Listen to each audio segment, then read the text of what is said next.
so to reiterate, those important elements of the first film, Fox decided not to replicate. In fact, they jettisoned those elements from the first film. So the horror film tone was jettisoned. The really interesting cinematography was jettisoned, and the same approach to the chemistry between the leads.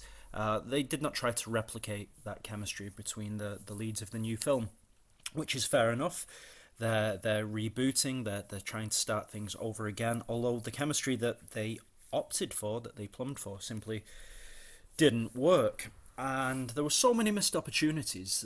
For example, there was one scene where a third of the way through the film, I forget where this happens, Kristen Wiig's character retells a story of her childhood, and as a young girl, as a very young girl, she says that the ghost of an old woman used to hover over her bed every night, and as a child she ran to her parents and she told her mother about this, and her mother dismissed her concerns, and so she had to accept this ghost, and for 10 years she said she had to go to bed and ignore this ghost staring down at her, and this is what gives her the motivation, you're told later, to prove that ghosts are real.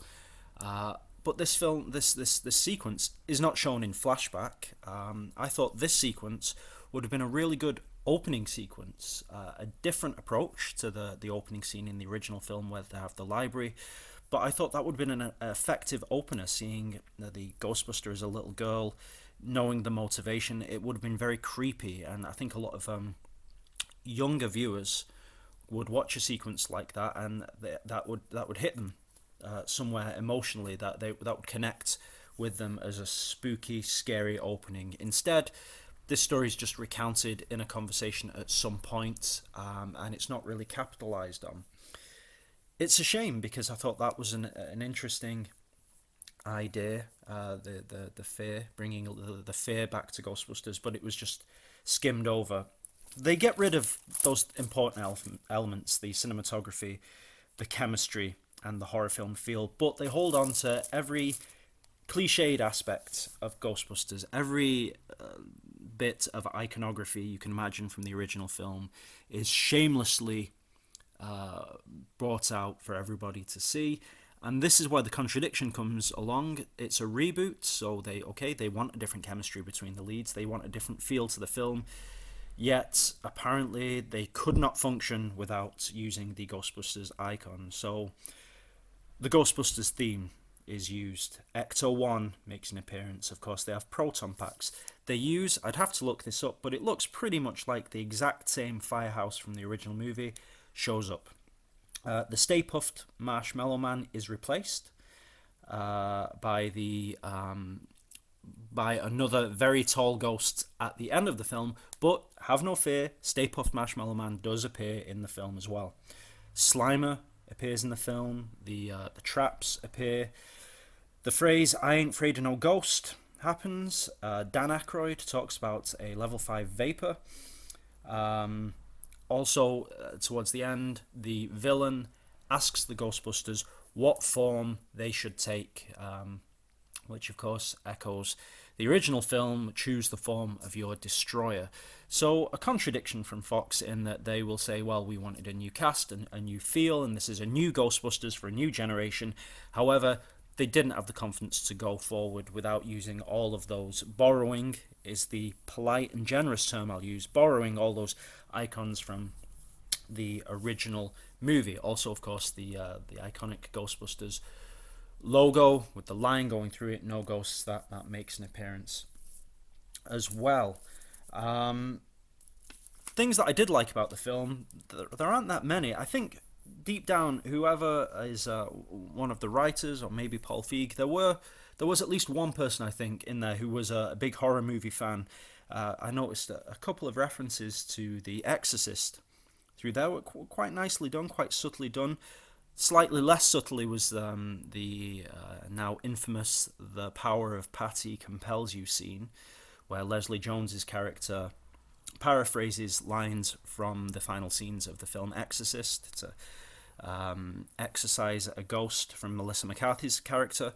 But early on as well, early on in the film, the fellow who plays Gabe from The Office shows up, and he references, he says to one of the Ghostbusters, you're gonna die up there," which anyone who is a fan of The Exorcist will remember. That is something that Reagan prophetically says to a man who later dies in the movie. So it was nice to see that there was someone in there trying to represent horror movie culture, at least have some clever nods towards the universe of horror films. Something else that I quite liked was the first line from the villain. The villain himself was very forgettable, whether in human form or in ghost form. Roman, I forget his name. I mean, there you go. I saw the film last night, and I forget the character's name. I could look it up, but I won't. Whereas I remember Zool, I remember Gozer, whereas they had distinct personalities, and there was a weight of threat and drama behind the ghosts certainly in the original film. There was none of that weight and drama in this film. But anyway, I digress again. The very first line from the villain, I really liked. This scene has Leslie Jones. She's working on the New York Underground, and she looks up from her booth, and there's a fellow on the other side of the counter, and he says something. He looks at her and smiles, and he says something like, "When the apocalypse happens, laborers like yourself will be the last to be butchered." And she sort of smiles and says, "That's something to look forward to," and he walks off. And I thought that was an effective line. I thought it was a humorous line. Also, I felt like it echoed the original film, where after Rick Moranis is possessed and he becomes the Keymaster, and he is reciting Gozer-based lore to Egon. I thought that felt quite similar. Felt quite similar, and quite an enjoyable line. There wasn't much that was enjoyable in terms of dialogue. A handful of not even laughs, a little bit of humour, but nowhere near the same amount of humour as appears in the original.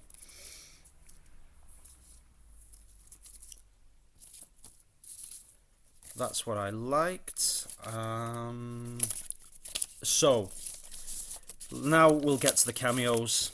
The biggest of them all, the biggest one that everybody was looking out for, of course, was Bill Murray.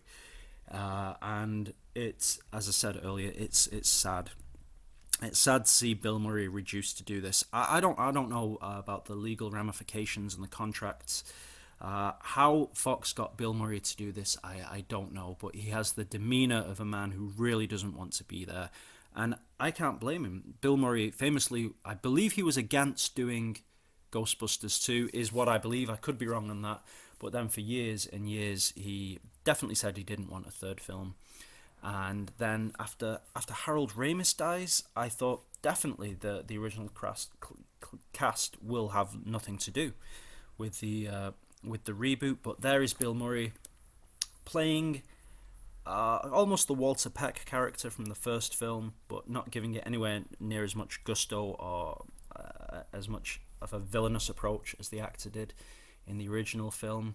How they got Bill Murray in this, I don't know, but if you see this film, that will pull at your heartstrings, because to see Venkman reduced to this cameo, it was really sad. Janine, I hadn't read anything about Janine cameoing in this, but the original Janine cameos very briefly. Sigourney Weaver appears towards the end, and then they saved Winston. Zedmore arrives at the very end. I think he has the last line of the film before the credits starts.